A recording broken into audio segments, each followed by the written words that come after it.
Hey everyone, my name is Stephen Kroback. I own and operate Myrtle Beach Destinations. It's a vacation rental management company in Myrtle Beach. We've got about 90 units under management right now, ranging from one bedroom condos to six bedroom houses. We specialize in oceanfront updated units. And what I wanted to do was just give everyone a quick update on what we're seeing about the market in terms of overall occupancy and revenue. Okay. So what I have in front of me here, it's called KeyData, a very powerful software program. Let me move my face here. And what it does, just so I can show you that, is essentially pulls information directly from property management companies, directly out of their software. So as you can see right now, for the data I'm about to show you, it's 83 property managers, give or take about 6,300 properties. And the powerful thing here versus like AirDNA, for example, is that this is actually, no kidding, pooled information from their management software. So this is truth data as for what's happening in the market. So, 6,300 is a pretty good sample size. And what this has in front of you is showing the Myrtle Beach area from the beginning of the year this year to the end of the month in June. We're not quite at June yet. We're on it's currently 20 June. So maybe some change, but this gives a good picture overall of the market. This is what it was this year right now is about 49% overall adjusted paid occupancy. Adjusted being, they block out, for example, if someone blocks the dates and they're not available to rent, it would not count toward this number. And then you can see last year at this time, this is on the same day, June 20th of 2023. Overall in the market, we were about 55.7%. So a little bit over 6% down occupancy year over year. You kind of see the trend. It's pretty obvious. I mean, it's certainly not anything over the top, but it's definitely noticeable. And I know a lot of owners have been feeling it as well. So this is just the occupancy part. And we'll talk a little bit about the revenue as well. So just up to this point, down a little over 6%. Keep in mind, this is every unit. So this is not filtered by condos, houses, bedroom type. That's something we can do if anyone has any questions or wants to discuss that as well, though. You'll see here we've got a bunch of different options that we can take a look at. The next one I'll look at is adjusted RevPAR. So that's revenue per available room. Go ahead and apply that. So it'll be the same dates, 2023 versus 2024 comparison.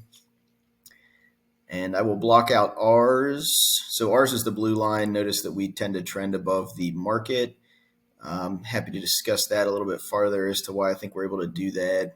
But essentially, what you're seeing here is the same story, revenue per available room. It's exactly what it sounds like, how much revenue a certain available room is bringing in on average for any given property.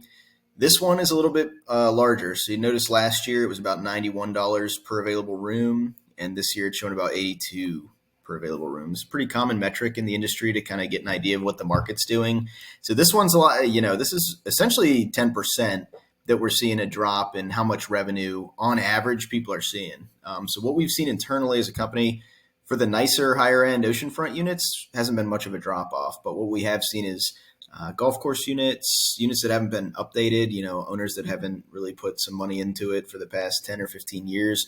Those are the units that are seeing the biggest drop in revenue, occupancy, and those type of things, just because the supply overall for the past 2 years now, according to on Airbnb alone, according to our representative, has been about 136% supply increase. And so with that huge increase, you're getting a lot more, a lot more options for guests. We're seeing the less desirable units have a lot more vacancies, and it's ultimately driving revenue down across the entire market.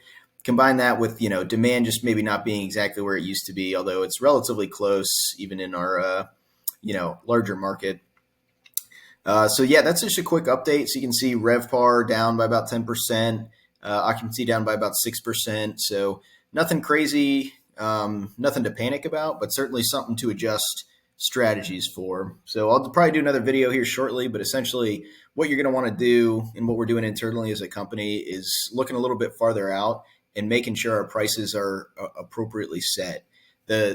The change in the trends of the bookings have essentially been, instead of people booking 5-6 months in advance, we've seen a lot of last minute, same week, even same day reservations, people looking for much, larger discounts.